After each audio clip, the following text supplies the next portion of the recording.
نحمده ونصلي ونسلم على سيدنا ومولانا محمد رسوله النبي الأمين المكين الحنين الكريم الرؤوف الرحيم أما بعد فأعوذ بالله من الشيطان الرجيم بسم الله الرحمن الرحيم يا أيها الذين آمنوا لا تحلوا شعائر الله ولا الشهر الحرام صدق اللہ مولانا العظیم۔ حمد و صلات کے بعد اللہ رب العزت کا شکر ہے جس نے ہمیں اسلام کی عظیم نعمت سے اور غلامی رسول صلی اللہ علیہ وسلم سے شرفیاب کیا۔ آج کی مبارک نشست میں موضوع ہوگا تعظیم کی اہمیت و اقسام۔ اللہ رب العزت نے جس دین کو حضرت آدم علیہ السلام سے شروع کیا اور محمد مصطفیٰ صلی اللہ علیہ وسلم تک اس دین کو پنجا کر ختم کیا، حضور نبی اکرم صلی اللہ علیہ وسلم آخری نبی بن کر تشریف لائے اور آپ کی کتاب قرآن مجید ٹھہری اور آپ کی امت رسول صلی اللہ علیہ وآلہ وسلم ٹھہری اور آپ کا دین دین اسلام ٹھہرا۔ اسلام سراسر تعظیم اور اکرام کا دین ہے۔ تعظیم کا معنی یہ ہے کہ قرآن مجید، احادیث نبویہ اور شریعت محمدی صلی اللہ علیہ وسلم کا اگر ہم مطالعہ کریں تو ہر قدم اور ہر جہت پر اسلام نے ہمیں تعظیم اور عزت کا حکم دیا ہے۔ اور پھر تعظیم کی بھی کئی اقسام ہیں، جیسے قرآن مجید کی تعظیم، حدیث مبارکہ کی تعظیم، اہل بیت اطہار کی تعظیم اور صحابہ کرام رضی اللہ تعالیٰ عنہم ان کی تعظیم، اولیاء اعظام کی تعظیم، اکابرین اور اسلاف کی تعظیم،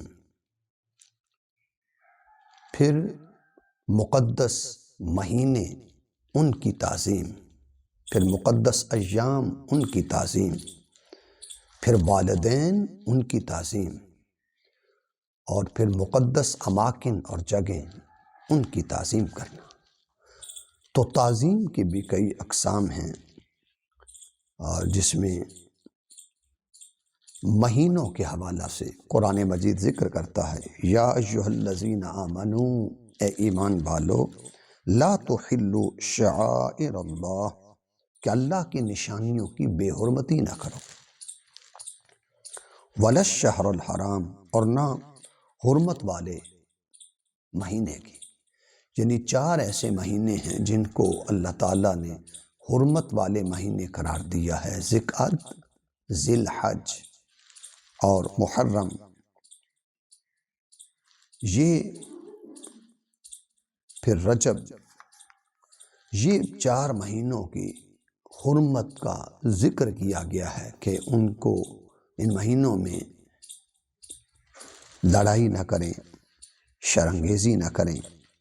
جنگ و جدل نہ کریں اور فساد نہ پھیلائیں۔ اس طرح مقدس اماکن سے مراد مکہ المکرمہ، مدینہ طیبہ، بغداد شریف، نجب اشرف، ان مقدس اماکن کی بھی تعظیم لازم قرار دی گئی ہے۔ پھر قرآن مجید کے حوالہ سے اللہ رب العزت نے ارشاد فرمایا کہ یہ قرآن مجید، اس کے لیے واجب ہے کہ ہم سب سے پہلے تعوذ پڑھیں، اعوذ باللہ من الشیطان الرجیم۔ یہ تعوذ پڑھنا اسے واجب قرار دیا اور تسمیہ پڑھنا اسے سنت قرار دیا۔ قرآن مجید میں ارشاد فرمایا، یہ سورہ الاعراف کی آیت نمبر 204 ہے۔ ارشاد فرمایا، وَإِذَا قُرِئَ الْقُرْآنُ، اور جب قرآن مجید پڑھا جائے، فَاسْتَمِعُوا لَهُ، تو اسے توجہ سے سنو، غور سے سنو، وانصتو اور خاموش رہا کرو، لعلکم ترحمون تاکہ تم پر رحم کیا جائے۔ تو تلاوت قرآن توجہ سے سننے کا حکم قرآن مجید میں اللہ رب العزت نے ہمیں عطا کیا۔ پھر تعوذ پڑھنا جو واجب ہے، اس پر قرآن مجید میں سورہ النحل 16واں سورہ ہے، اس کی آیت نمبر 98 پڑھیں۔ فرمایا فَإِذَا قَرَأْتَ الْقُرْآنَ، اور جب آپ قرآن پڑھنے لگیں، فَاسْتَعِذْ بِاللَّهِ مِنَ الشَّيْطَانِ الرَّجِيمِ، تو شیطان مردود کی وسوسہ انگیزی سے اللہ رب العزت کی پناہ مانگ لیا کرو، تاکہ شیطان کے مکر سے، فریب سے، وسوسوں سے اور اس کے چالوں سے انسان اللہ رب العزت کی پناہ اختیار کرے۔ پھر قرآن مجید کی یہ بھی تعظیم ہے، اسے طہارت کے ساتھ، اسے باوضو ہو کر اس کو پڑھا جائے، چھوا جائے۔ ارشاد فرمایا انہ لقرآن کریم، کہ بے شک یہ بڑی عظمت والا قرآن ہے، فی کتاب مکنون، اور یہ لوح محفوظ میں ہے، لا یمسہ الا المطہرون، اس کو پاک یعنی طہارت والے لوگوں کے سوا کوئی نہیں چھوئے گا، تنزیل من رب العالمین، اور یہ تمام جہانوں کے رب کی جانب سے اتارا گیا ہے۔ یہ سورہ الواقعہ کی آیت نمبر 77 سے لے کر 80 تک یہ چند آیات ہیں جس میں حکم دیا گیا کہ پاک، صاف اور طاہر ہو کر قرآن مجید کو پڑھا جائے، یعنی باوضو ہو کر اس کا مطالعہ کریں، قرات کریں۔ پھر حکم یہ ہے، اس کی تعظیم یہ ہے، اسے ترتیل کے ساتھ اور ٹھہر ٹھہر کر پڑھیں۔ ارشاد فرمایا وَرَتِّلِ الْقُرْآنَ تَرْتِیلًا، سورہ المزمل 73واں سورہ ہے، اس کی آیت نمبر 4 میں فرمایا کہ قرآن مجید خوب ٹھہر ٹھہر کر پڑھو۔ مقصد کیا ہے کہ آپ جب ٹھہر کر پڑھیں گے تو قرآن مجید کا منشا یہ ہے، مراد الہی یہ ہے کہ تم غور کرو، فکر کرو، تدبر کرو، سوچو، سمجھو، فہم حاصل کرو، اور اس میں جو واقعات کا ذکر ہے، اس میں جو بشارتوں کا ذکر ہے، اس میں جو احکامات کا ذکر ہے، اس میں جو ہدایات کے پہلو ہیں، کہ تم تدبر، غور اور تفکر سے جب پڑھو گے تو وہ تم پر راہیں کھلیں گی، معانی، معارف، مطالب، ثمرات، حقائق، دقائق تمہیں وہ نصیب ہوں گے کہ جو اللہ رب العزت نے اس قرآن کے مطالعہ کا مقصود ٹھہرایا ہے، کہ تم فہم حاصل کرو اور اپنی زندگی سنوارو، اپنے شعور میں اور اپنے سمجھ میں اور اپنی دانش میں اور اپنی حکمت میں تم اضافہ پاؤ۔ تو قرآن مجید کے حوالہ سے ادب کا حکم ہے، تعظیم کا حکم ہے۔ حضرت عبداللہ بن مسعود رضی اللہ تعالیٰ عنہ سے روایت ہے، یہ امام دارمی نے سنن کے اندر حدیث پاک کو لکھا اور اس کا نمبر ہے 3322۔ لیس من مؤدب الا ہوا ویحب ان یؤتی ادبہ وان ادب اللہ القرآن۔ فرمایا ہر مستحق ادب چاہتا ہے کہ اس کا ادب کیا جائے، اور بے شک اللہ تعالیٰ کا ادب قرآن ہے،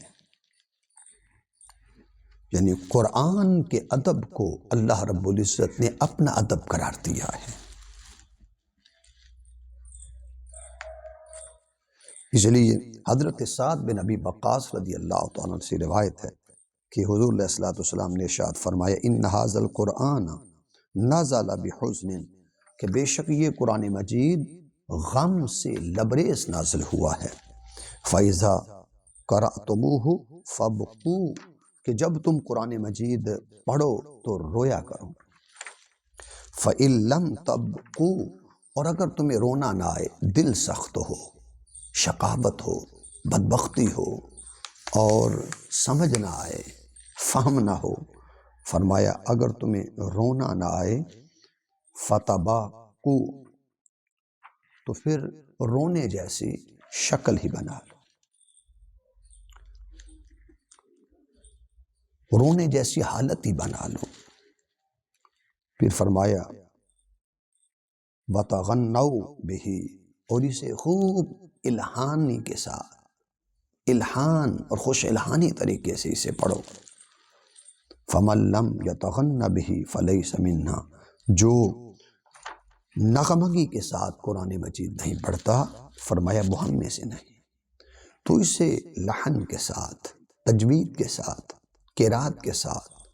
خوش الہانی کے ساتھ، خوش دلی کے ساتھ اسے پڑھنے کا حکم ہے، اور جب پڑھتے ہوئے دل اکتا جائے تو پھر اس کی قرات بند کر دیں۔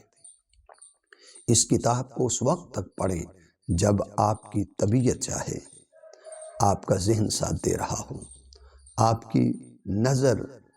وہ کام کر رہی ہو، مگر جب غنود کی چھا جائے اور انسان یہ سمجھے کہ اب یہ قرآن مجید کہیں مجھ سے اس کے سمجھنے میں، اس کے پڑھنے میں کہیں کمی کجی نہ ہو جائے، پھر اس کتاب کی تلاوت نہیں کرنی چاہیے۔ تو ہوش کے ساتھ، حواس کے ساتھ، غور اور فکر کے ساتھ، بیداری کے ساتھ، ذہنی بیداری، قلبی بیداری اور روحی بیداری کے ساتھ ہمیں اس قرآن مجید کا مطالعہ کرنا چاہیے۔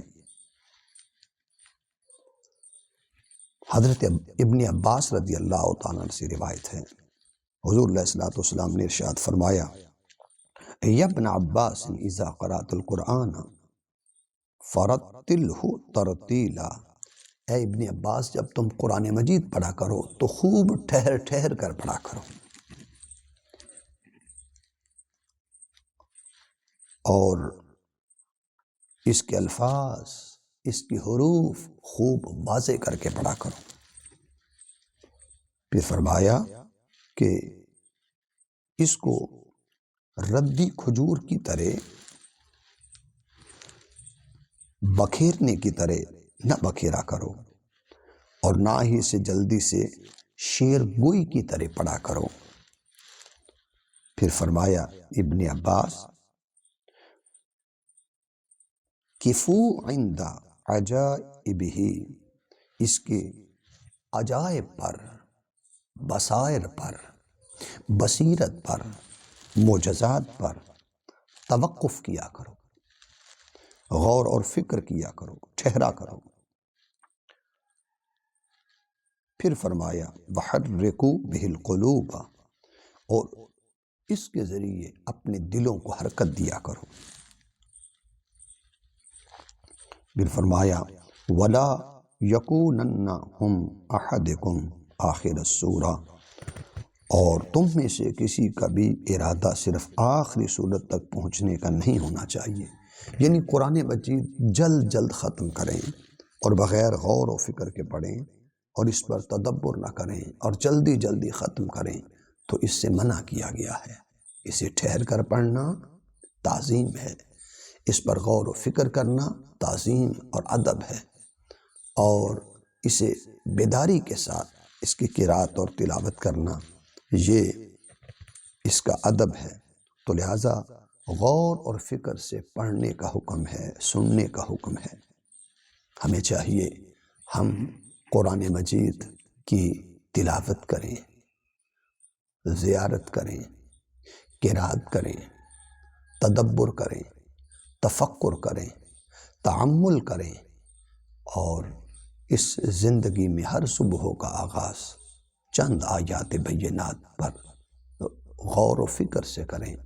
تاکہ زندگی اس کی رحمتوں برکتوں سے معمور ہو جائے